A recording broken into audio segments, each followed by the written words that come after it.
ძალიან საინტერესო, სხვათა შორის საინტერესოდ განვითარდა კალაძის გარშემო მოვლენები.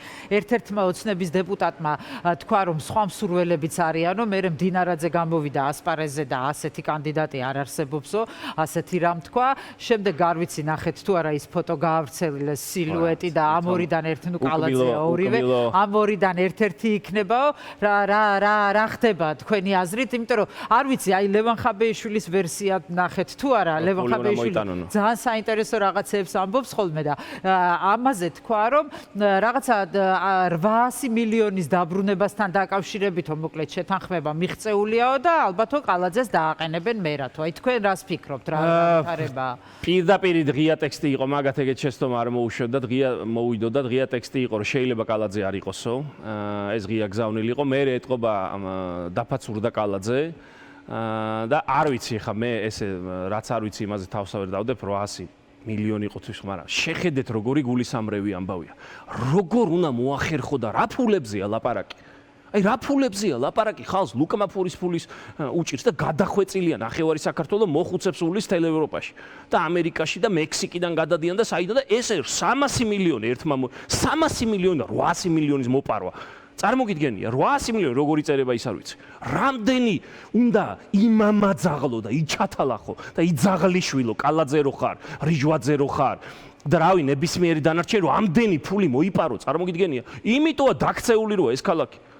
იმიტოა საცობებში რო იხჩობა. გეუბნებით შევით ნებისმიერი ვინც მეტროთი დადის, ყველამ ძალიან კარგად გურამიშვილის მეტრო რას აგავს, ვარკეთილის მეტრო 8 წელი შეიძლება ხან იწყებ რეაბილიტაციას, ხან ვერ იწყებ რეაბილიტაციას. წვიმის დროს ხალხს თავზე ენგრევა სახლები. მთელი ძველი თბილისი აი ამ ხელაბზარებით რამდენი ორი ვადით კალაძე იყო, ერთი ვადით ის იყო. უბედურ უპატრონობა აბსოლუტური ამ ქვეყანაში და ესენი რა ფულებზე ლაპარაკობენ, რომ 800 მილიონს დააბრუნებს. ეგ ფულები სათითაოდ უნდა დაბრუნდეს, ონს ნორმალური სანდო სასამართლოს პირობებში ხალხს უნდა დაუბრუნდეს. ბიძინას არა კვინტრიშას, ბიძინასაც მოუწევს მე იმ ფულების დაბრუნება, ონს არა ისე რაღაცა ავახიოთ და წავართვეთ. სანდო პატიოსან დამოუკიდებელ სასამართლოს რო შევქმნით და წესიერ ანტიკორუფციული გვეყოლება და არა ის ვიღაც თავგასიებული რაჟდენა როა, ეს ვიღაც გარაკუცა. რომელიც დაასანქცირა დღეს. რომელიც დაასანქცირა, გაუკეთებია, გავსტუკი დადის დიდი სამბით. ბებია მაგისა, მაგასაც საქმეები არ კონდეს ახლა და იმით რა ქვია. ალეკო, ანუ უშვებთ რომ კალაძე იქნება მერობის კანდიდატი, ასე. წარმოდგენა არ მაქვს. მე ვიცი ერთი რაღაცა და ჩვენ ამ შემთხვევაში აი თქვენთვის იცვლება რამე, იმიტომ რომ თქვენ გადიხართ ამ არჩევნებზე, ადგილობრივზე, თქვენთვის რამე იცვლება, ვინ იქნება, ის ძლიერი კონკურენტი იქნება თუ არა თქვენთვის, ხართ თუ არა დარწმუნებული რომ აი კალაძეს დამარცხებას შეძლებთ და ვის დაუპირისპირებთ? გააქვთ უკვე რაღაც მონახაზი ამაზე მსჯელობთ? არა, ჯერ დისკუსია მიდის, ვინ შეიძლება იყოს, როგორ შეიძლება იყოს, რაღაც ახლა მოკლედ საარჩევნო რაღაცების ფორმირება მიდის. კალაძე თუ იქნება მე პირადად ძალიან გამიხარდება. იმიტომ რომ კალაძისნაირი გათახსირებული, კორუმპირებული, არაფრის მაქნისი კაცი მე დადის, დაიტყლარწება რაღაცა იმას რა ქვია, ხსნის ერდაიგივე რაღაცებს და რასაც რეალურად დაპირდა, რაც მართლა აწუხებს ქალაქს. სახლები ენგრევა ხალხს თავზე. ძველ თბილისში გავიაროთ და სათითაოდ ყველა ქუჩაზე ვანახებ როგორი ძალიან ღირებული კულტურული მემკვიდრეობის ძეგლები, ძალიან ღირებული შენობები, მთელი ქუჩებია ჩამონგრევის თვალწინ. რამე გააკეთა იმას გაუბედურდა ეს ქალაქი, დაიხჩო ამ საცობში და იმაში. მაგრამ ეს დადის დაიტყლარწება იმას, მარტო თავის გარდირობს ამარიაჟებს და ფულის მოკაფვაზეა და მოპარვაზეა. ძალიან მაგის დანგრევას რა უნდა იმაში, რა ქვია, ეგეთი კორუმპირებული და ეგეთი გათახსირებული კაცის დანგრევას რა უნდა. ნეტა ეგ დადგეს ძალიან კარგი იქნებოდა სხვათა მე ძალიან გამიხარდებოდა. თქვენ განგიხილავენ მერობის კანდიდატად? მე პირადად არანაირი მსგავსი განხილვა არ ყოფილა. 4 სექტემბრამდე არის ვადა მერობის კანდიდატის წარდგენის და მაჟორიტარების წარდგენის და ბოლომდე დაიცდით. იცი რა, ბოლომდე შეიძლება არ დავიცადოთ, მაგრამ აეხლა მიდის რაღაცა დისკუსია, ვინ შეიძლება იყოს, როგორ შეიძლება იყოს. მე პირადად ძალიან დიდი სიამოვნებით ვინმე კარგ მაგარ მებრძოლს ხალი იქნება კაცი დაუდგებოდი მთელი ძალი და ღონით გვერდზე. მაგრამ ნახოთ რა, ყოველ შემთხვევაში თბილისში მე ძალიან მაღიზიანებს ეს რო აგდებული აქვს ეხა ეს რო გამოგლიჯავთ. ანუ ის ფრაზა რო თბილის გამოგლიჯავთ, ეს არის ვიღაცაებისთვის საღლიცინო და ამის საპირისპირო რა არის? ამის ანტონიმი რა არის? რომ დაუთმოთ, ვაჩუქოთ, სადაც ამხელა უპირატესობა გვაქვს. რატო რა დაუთმეთ, ალეკო, დაუთმეთ, არ ვიბრძვით. ხო ვიბრძოლეთ ამდენი ხანი და ხო გრძელდება ბრძოლა. უბრძოლველად არაფერი არ უნდა, სუსტები არიან და კიდევ უნდა საარჩევნო ბრძოლით კიდევ უფრო უნდა დავასუსტოთ. უთანასწორო ბრძოლაა, ძალიან უთანასწორო ბრძოლა, მაგრამ ეგეთი ისტორია გვაქვს. ჩვენ წინაპარი არასოდეს თანასწორ ბრძოლაში არ მაგრად უნდა ორი ვერსია, ან დაამარცხებ, ან ძალიან დაასუსტებ რა. ეხლა ნებისმიერი დარტყმა ამაცე არის სწორი. ნებისმიერი ახალი თემის, აი ვინმე დამიჯდეს ოცნებიდან, ხო იქნებიან ხვალ ჟურნალი და კითხონ რომ 8 წელი გურამიშვილის სადგურის გაკეთებას რატო ჭირდება? ვარკეთილის მეტროს გაკეთებას ამდენი წელი 2017 წლიდან თუ 18 წლიდან რატო ჭირდება? ვინმე მაგას ამ თემებზე ვილაპარაკოთ, მარტო იმ თემებზე კი არა, რაღაც მარტო რაღაცა 5 და 50 და 100 გაძღვათ. არჩევნებში მონაწილეობა სჭირდებოდა ამ თემებზე საუბარს? უფრო მეტი კონცენტრაცია ეხა ყველა ჩვენი კოალიციის და კიდე აგერ კარგად მიდის კახარიასთან რაღაც ურთიერთობების ყველა რეგიონში რო ეტყვი რომ ბაკურიანში გადათხრილი და გაუბედურებული როა ყველაფერი, რატო არის ესე? რატო? პირადად ჩვენ სადაც რამდენიმე დღე ვისვენებთ ხოლმე წელიწადში ორჯერ დააგეს და ორჯერ ახარეს. ერთხელ აყარეს და რატო შვებით მეტ და კომუნიკაციების ჩაწყობა დაგვავიწყდაო. პროექტს რო აკეთებ და მილიონს რო ხარჯავ. აი ესენი უნდა შევახსენოთ, ყველგან უნდა ვიბრძოლოთ. ბრძოლა უნდა გავშალოთ განსაკუთრებით იქ სადაც უპირატესობა გვაქვს. მე მინდა ყველას უთხრა, ვიღაცას ჯერა, ვიღაცას არ ჯერა, ვიღაცა ახლა რაღაც 1000 ეჭვებშია, იმებში, ამებში. რა ვქნა, მართალი ვარ ჩემ ქვეყანასთან, ჩემ ოჯახთან და საკუთარ თავთან და ღმერთთან რომ ეს არის ბრძოლა. ძალიან ბევრი ვიფიქრე, ძალიან ბევრ დისკუსიაში მონაწილეობდი, ღია დისკუსიაში ოპოზიციასთან დახურულში, სულ ვეკითხებოდი რომ როგორ ვამარცხებთ ამათ. მე მინდა რომ ესენი დავამარცხოთ. მეტი პოლიტიკური მიზანი და ამბიცია მე არ მაქვს, რომ ქვეყანა დღეს არის გადასარჩენი და ჩემთვის ძალიან დიდია წონდაწონვის. მე ამაზე ბევრი არც მინდა ლაპარაკი, იმიტომ რომ ხალხი ამას დაინახავს.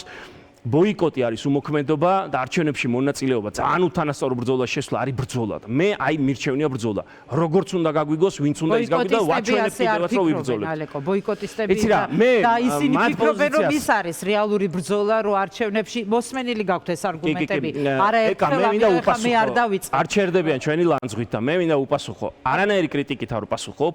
მე გულწრფელად ვიცი რომ მათ დიდ ნაწილს და ჩვენ გვაერთიანებს ერთი რამ, ერთი საერთო მიზანი გვაქვს. რომ ესენი დავამარცხოთ და ქვეყანა გადავარჩინოთ. უბრალოდ ესენი სხვაგვარად უყურებენ ისინი. ჩვენ სხვაგვარად უყურებთ და ჩვენ ხო არ ვლანძღავთ იმათ არ ვპასუხობთ და მკიცედ გვაქვს გადაწყვეტილი რომ ახლა არ ვასეირებთ ქართულ ოცნებას და ბიძინა ივანიშვილს და ამ სამშობლოს გამყიდველებს. არ ვასეირებთ აი ამ რაღაცა სიძულვილის გუნდაობით. ნუ ისინი რომ არ ჩერდებიან, რა ვიცი ხა ხალხმა თვითონ დაინახოს. უბრალოდ თქვენს გუნდშიც ამან და თქვენ სამომრჩეველშიც არა მარტო ოპოზიციის დიდ ნაწილში, არამედ თქვენს გუნდში, თქვენ სამომრჩეველშიც დიდი უკმაყოფილება გამოიწვია და იცით ხა ეს თქვენ ჩემზე. კარგად, ამიტომ ვამბობ, აი როდესაც საუბრობთ ხოლმე რომ ჩვენ გვაქვს ხალხის იმედი, გვაქვს ოპოზიციის იმედი, ფაქტი არის ის, რომ ამან გამოიწვია უკმაყოფილება და ძალიან ბევრი ადამიანი არასწორად მიიჩნევს. მაინც ეს თქვენთვის არ არის რაღაც მნიშვნელოვანი ფაქტორი და გააქვთ იმედი, რომ დამარცხებას ქართული ოცნებისას შეძლებთ თუ თავშად დასჯერდებით იმ ციფრს, რომელიც გორბიმ დაგიწერათ კვლევებში. გორბის დაწერილი არ გაიშოქა. ეგეთ კვლევას დაგიწერთ, აი პასტა მომე 10 გრამ მელანს დავხარჯავ მარტო რა. აი, მაგრამ მათემატიკაში გავიჭედებ, კალკულატორი უნდა მომაშველო, თავარი 100%-ს არ ავწდეთ თორე. რასაც გინდა იმ გორბის კვლევაა როგორ იცი? აი, ამას რა დაუწეროთ, იმას რა დაუწეროთ და. ონც რა ვქნა, ცოტა არასერიოზულია, რომ ოპოზიცია არა ბოდოა რაღაცა. არაფერია კვლევა არ არის, ეს არის დაჯღაბნილი ვიღაცამ ოთახში და ამის გამო რომ ოპოზიციის ერთი ნაწილი ჩვენ გულანძღავს, ეს ძალიან არასერიოზულია, იმიტომ რომ აბსურდზე, როგორ შეიძლება რაღაცა ვიღაცა გალანძღო. მოკლედ, ბოდოა, ტყუილების ის არის რახარუხი თან, მან საინტერესო ერთი რაღაც იყო. ჩვენ რო ამბობთ და ყველამ კარგად უნდა იცოდეს, კაცო ხაბეიშვილი, მე მართლა პატივსცემ, ძალიან მონდომებული გულიანი ბიჭი არის ლევან. მართლა ყოველგვარი იმის გარეშე. არ მომწონს ის პარტია, რომელშიც არის, მაგრამ ნუ კარგი მონდომებული ბიჭია. შეხედეთ ლევანსაც უნდა კონდეს სადაც ამდენი ინფორმაცია აქვს, რომ ქართული ოცნება ემზადება საპარლამენტო არჩევნებისთვის. ვადამდელისთვის. ხშირად საუბრობთ ამაზე, რა ვიცით, რომ ძალიან ორი ვერსია აქვს მაგიდაზე, რომ თვითმმართველობასთან ერთად ჩაატარონ თუ გაზაფხულზე. უფრო 2028-მდე დალოდებას ეგენი არაპირებენ, იმიტომ რომ ბომბზე არიან, ხედავენ, რომ აქამდე ბიძინა ივანიშვილი ატყუებდა თავის ხარდაბჭერებს იმით, რომ ტრამპთან დაალაგებდა. იქ ყველა უჯგო ხალხი არ არის ქოცნებაში, ვისაც ესმის რაღაცა, თან ვისაც ეწვის, იმიტომ რომ თელ იმას რა ქვია, ქართულ ოცნებას, ამერიკას და ევროპას კი აგინებენ, მაგრამ ყველას ქონება იქ აქვს. ყველას აბსოლუტურად და იქიდან თუ სერიოზული წნეხი წამოვიდა და მეგობარი აქტი დამტკიცა და ტრამპმა ხელი მოაწერა, მე ნახე ესენი რა დღეში. ხო, რა დღეში კატის დღეში ჩავარდებიან, უკვე კატის დღეში არიან და ეწვით ძალიან, იმიტომ რომ ხედავენ რომ არ არის ბიძინა ტრამპთან დამლაგებელი არ იყო და უბრალოდ ატყუებდა. და თან ძალიან დამარცხებულის მხარეს არიან. რუსეთს უკვე აზერბაიჯანი და სომხეთი აწნიან სილას. და აგერმე და აგერ თქვენ ძალიან სერიოზული რაღაცები მოხდება ძალიან მალე უკრაინაში. ყველაფერი მიუთითებს იქით, რომ უკრაინელები სერიოზულ კონჩეტებას ამზადებენ. ამიტომ დამარცხებული მხარე ეს არიან. ამათი დამარცხება არის გარდაუვალი ამბავი და ესენი ემზადებიან არჩევნებისთვის. ან ადგილობრივთან ერთად, ან გაზაფხულზე. ამაზე მსჯელობენ სერიოზულად და ჩვენ რატო არ უნდა მოემზადოთ? ჩვენი ოპონენტები, კაცო, ოპოზიციიდან რო დგანან და ჩვენ გულანძღავენ იმის მაგივრად, რომ ყველა ფორმაში ვიყოთ. პარტია ისეც ვალდებულია, პარტიის თავარი ფუნქციაა, როგორც ჯარი. შეიძლება არასოდეს ორი მე არ მოუწევს, მაგრამ ყოველთვის ემზადება და იწვრთნება ბრძოლისთვის და ომისთვის. ასევია. თქვენთვის მოსამზადებელი ეტაპი საპარლამენტო ახალი საპარლამენტო არჩევნებში. ხო, თუ დანიშნეს უცბად საპარლამენტო, მე რა პირი უნდა დავაღოთ და მე ვთქვათ, რომ იცი რა, ნიჩურტი გქონდა რა, ამას არ ვითხოვთ? პოლიტპატიმრების გამოშვება და მხნეობა მინდა აქედან ყველას უთხრა და ისა რა ქვია, საპარლამენტო არჩევნები. თუ დანიშნეს, იმიტომ რომ ცუდ დღეში არიან, თვითმმართველობის არჩევნებში შესვლით, ბრძოლაში შესვლით, კიდევ უფრო დავასუსტებთ, ბევრ შეცდომას დავაშვებინებთ, ძალიან ისეთ თემებზე დავაჭერთ, რომელიც მართლა არ გააკეთეს. აგერ გეუნებით გურამიშვილის მეტროს აკეთებენ 8 წელია და გაუბედურებულია იქაურობა. ვარკეთილში 8 წელია ჩამოვარდნილია ჭერი, ჯერ შეკიდ უჭელს რა უნდა და მეტროში, სადაც ის არის ცემენტის თაღი არის ისაც. და ამ თემებზე და ემზადებიან ამისთვის. ხო და რა მიუნიშნებს? გორბი მის კი არ ჩაატარა თვითმმართველობის არჩევნებზე რო ჩატარდეს ხვალო საპარლამენტო წამოწდა ხო იცი რაც ფროიდული კონდათ ის რა ქვია კვეცნობიერი წამოვარდა. მაგრამ ადგილი გაქვთ ოპოზიციაში, ანუ ეს არ იყო თქვენთვის რაღაც გოდვას არაფერი მნიშვნელობა არა ჩვენი მიზანია დავამარცხოთ.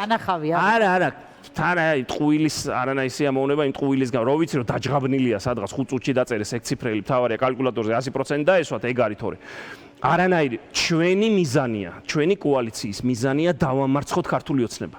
და ეს არალეგიტიმურები საბოლოოდ გაუშვათ ხელისუფლებიდან ქვეყანა იმას ვქნათ რა ქვია დავიხსნათ ამათგან წავიდეთ ევროკავშირისგენ წავიდეთ ნაკოსტოსკენ წავიდეთ გამდიდრებისკენ ხალხის პრობლემები მოვაგვარო დავაბრუნოთ ის გადახვეწილი ხალხი და ასე შემდეგ ეს არის ჩვენი და ნორმალურ ქვეყნა და მდიდარ და ფეხზე მყარად გორ ქვეყნა ჩამოვაყალიბო ეს არის ჩვენი მიზანი პირადად ჩემი პოლიტიკური ამოცანა ესაა და ჩვენი მიზანიც ეს არის რა მეტი არა და ისინი სად დაგვწერენ პირველ ძალად მეორე თუ მე არა მე ამ თემაზე რა